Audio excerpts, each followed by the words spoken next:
Él es, ya saben ustedes, decano de la Facultad de Derecho y Ciencia Política de la Universidad Tecnológica del Perú, y vamos a conversar con él sobre un tema que a mí me parece que a todas las personas, a todos los analistas les parece fundamental para el Perú, la Alianza del Pacífico.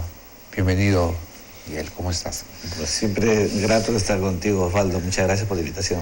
Y bueno, ayer se produjo la reunión, estuvo el presidente Ollanta, escuchamos las palabras del doctor Peña Nieto, presidente de México, la excelente intervención del presidente de Chile y también la del presidente de Colombia, con una visión moderna, hablando de mercado, de libertad, de democracia, Estado de Derecho, crecimiento económico, proyección mundial, integración, romper barreras, libertad para emprender negocios, para emprender socialmente, para emprender culturalmente, que a mí me sonó a música barroca, a música linda.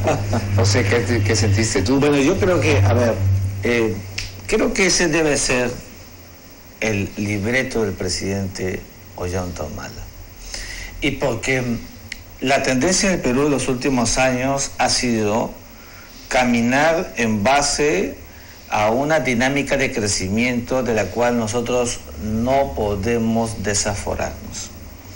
Y la Alianza del Pacífico, que es un mecanismo absolutamente viable, que han iniciado 3 países y 4 países, México, Colombia, Perú y Chile, que tienen ya 3 años, y que va por su 7ª reunión en este ámbito, debe ser el ping-pong de estos países que están bañados justamente por las aguas del Océano Pacífico, lo cual los ubica geopolíticamente de manera estratégica para mirar a la cuenca del Pacífico. Debe ser el gran sendero que debe iluminar, insisto, a un gobierno como el del presidente Humala, que debe sostener la tesis del libreto.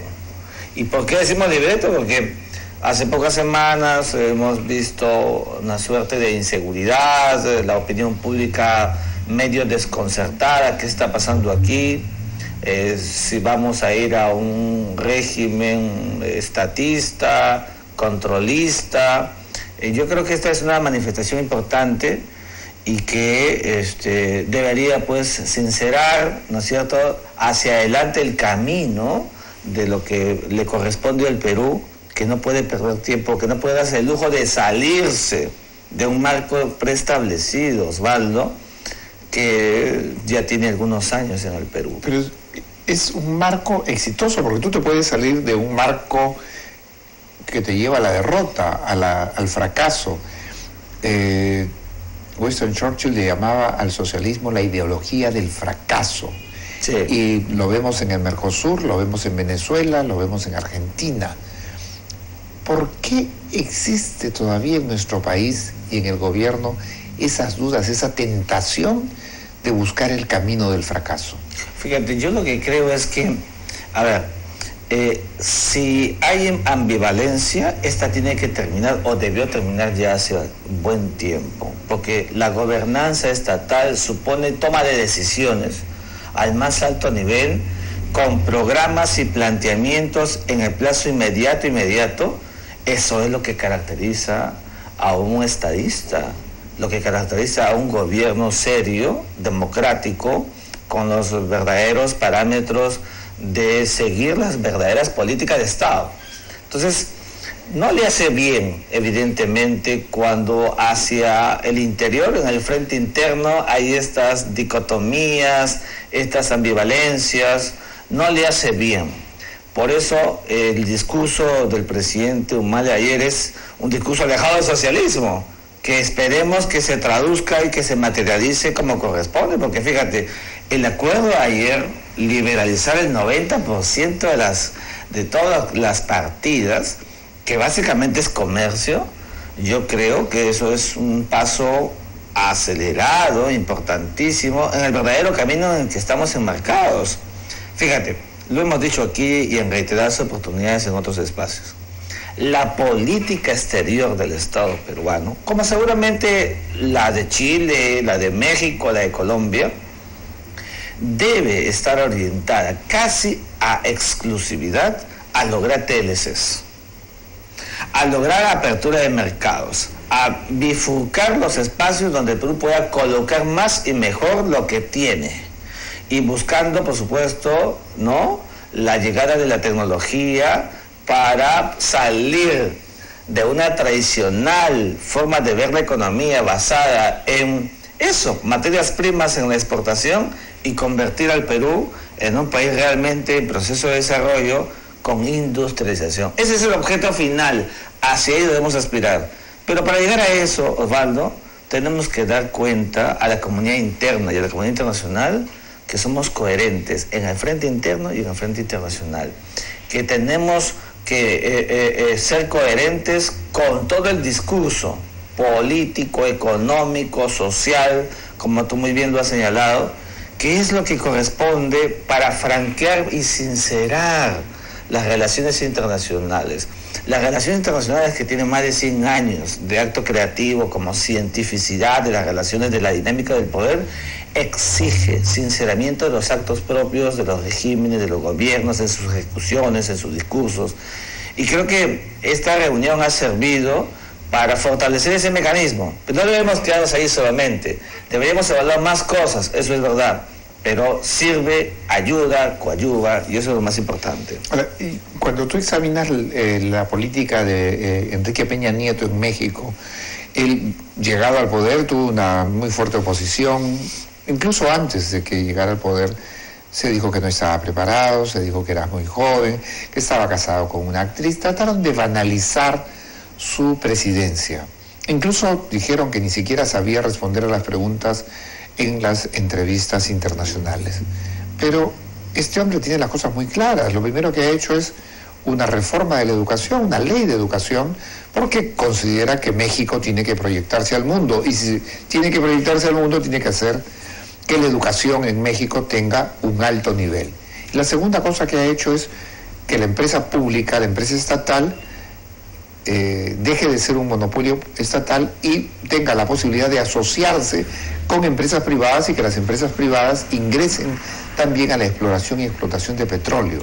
Y en tercer lugar, ha roto el monopolio de la televisión y el monopolio de las comunicaciones. Claro, con Carlos Slim tenía el monopolio y ahora ha producido cambios en el Congreso e introducido la competencia. Es decir, México se prepara para ser un país mucho más avanzado, tomando en cuenta además que México es un país que está hasta el lado de Estados Unidos, pero México exporta todo lo que exporta Brasil, Argentina y Chile juntos. Sí. ¿Por qué nosotros no podemos avanzar en hacer esas reformas que está haciendo México? ¿Por qué podemos intentar mirar modelos fracasados como el venezolano, el boliviano o el cubano, que ya es como mirar a los dinosaurios? ¿Por qué no hay esa convicción en el país? A ver, primero México. Tú has graficado muy bien, México es un mega estado que ha tenido esta virtuosidad geopolítica de estar, es vecino del país más importante y más poderoso del planeta. Y mira cómo logró el famoso NAFTA, que incorporó con Canadá y luego México a un Estados Unidos que empezaba a asociar justamente al vecino latinoamericano, en el que habían grandes posibilidades de crecimiento. México llega a la PEC primero que Perú, primero que Chile, y México además es un país muy grande, con todo un proceso extraordinario desde la Revolución Mexicana y todo el proceso que ha pasado. Y creo que efectivamente el presidente de México, a la luz de lo que dice Emilio Durkheim, donde muchas veces se ven los carismas, pero también se ven las actitudes personales, las actitudes racionales, está demostrando que sí es un jefe de Estado que está haciendo las cosas bien. Y faltaba un tema a tocar, que es además el tema del narcotráfico, que él ha dicho que va a asumir toda una estrategia para enfrentar estos cárteles que no solamente asoman, sino que manejan y manipulan sectores importantes de la sociedad mexicana. Entonces yo creo que eso es muy importante y creo que hay un libreto adecuado y México en ese camino está. Y el Perú, hablemos del Perú. Yo creo que el Perú está en una etapa en la que si desde fines de los años 90, la década del 2000, es una década que nos ha preparado justamente para afrontar y enfrentar de la mejor manera el crecimiento. Nosotros no podemos entrar en la fase de la distracción. Si hay un acercamiento hacia el chavismo, si hay un acercamiento hacia el ALBA, yo creo que eso sería un completo error. No veo todavía algunos indicios de que finalmente ese sería el camino. Y además, si ese fuera el camino, sería un completo error. Y creo que en el Perú, las fuerzas políticas, los empresarios, las fuerzas tutelares, los propios trabajadores, ya hemos tomado conciencia de que la mejor alternativa para un país en democracia como el nuestro es una verdadera economía de mercado. Es una visión externalizada de mirar el espacio universal como la posibilidad de que un país como el Perú, que tiene una inmensa cantidad de recursos naturales, pueda explorar y explotar hacia afuera las posibilidades de su crecimiento. Decir que el Perú se ingresaría en espacios como el ALBA, que ya hemos sabido que es lo más ideologizado que existe en América del Sur. El Mercosur. El Mercosur, ¿no? Sería pues un retroceso flagrante. Y eso le puede hacer daño al Perú en términos de confianza. Mira, la confianza hacia adentro y hacia afuera, si no se patentiza, si no queda graficada, disminuye el fenómeno de la inversión, que es lo más importante para el Perú. ¿Podemos ser un país ambidiestro que esté con la Alianza del Pacífico, con Mercosur, con Cuba y Venezuela y con los países democráticos y libres? No, yo creo que esa no es una... Como se dice vulgarmente, ¿podemos patear con los dos pies? No es ni ética, ni es lo que ética, ni conductualmente la conducta de un Estado. Los Estados tienen que tener definiciones. Estar bien con los demás no significa aceptar que todos tengan algún cúmulo de participación o de injerencia en la política y en las orientaciones del Estado. Mira lo mal que le está pasando a Venezuela. Estas grabaciones que hemos visto hace un par de días revela primero el asunto en el frente interno, las conspiraciones que hay contra Maduro, pero también revela cómo hay la participación cubana. Entonces, este tipo de influencias deterioran, agravan, socavan y les quita la confianza. La gran pregunta que nos hacemos entonces es el mantenimiento del poder, la permanencia de un jefe de Estado está fundada en la credibilidad que le dio el pueblo cuando votó por él en forma mayoritaria, y votó porque apunta y apuesta por el esquema racional y del siglo XXI, que es, ¿no es cierto?, una democracia con alternancia de la dinámica del poder, una democracia con economía de mercado mirando hacia afuera, una democracia con la verdadera inclusión social. La verdadera inclusión social, Osvaldo, que el presidente Ollanta Humala lo dijo el día 28 de julio cuando asumió el poder en el marco del UNASUR, deberá ir trabajando de manera dosificada y orgánica en evitar que peruanos que han sido postrados por muchas décadas, por muchos años, continúen en ese estado. Y evidentemente hay toda una agenda pendiente que todavía no termina de graficarse. Ahora, la mayor inclusión social es tener empleo. Sin duda alguna, porque es la única posibilidad de que la gente pueda recrear su fuente de riqueza. Y porque además es la forma de ser libre.